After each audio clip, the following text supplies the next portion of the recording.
I'm Justin Wong, and this is my final project interest.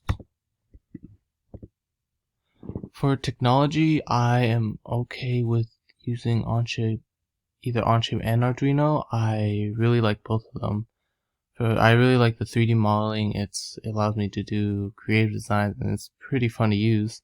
Arduino, it's more coding, and I like dealing with software and hardware, so there's a lot of different things that I could do with Arduino and a lot of different applications for it, and I think it's interesting to explore that.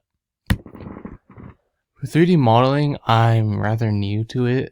I want to develop this skill because I think it's going to be useful for whenever I have a project and I want to lay it out and see the dimensions.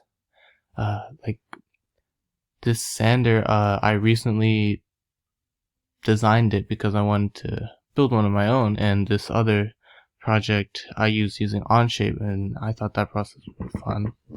So with 3D modeling, I want to make creative, intricate, but useful designs.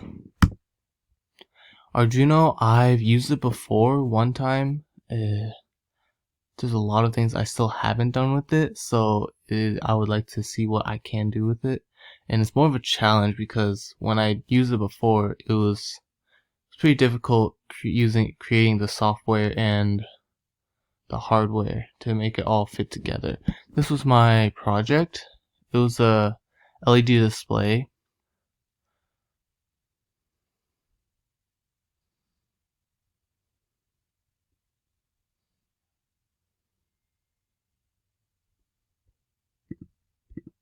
As you can see, we coded the LED display and connected it to an ultrasonic sensor.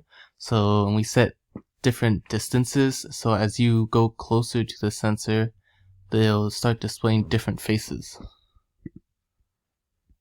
The goals of my project is, if we're going with Onshape, I want to create a thoughtful, interesting, and useful design. If we're going for Arduino, I want to create functioning code and hardware to help aid certain functions. Who I want to collaborate with is someone who's interested in creating aesthetic but useful and meaningful designs, and someone that has creativity when it comes to coding the Arduino and finding a function for it.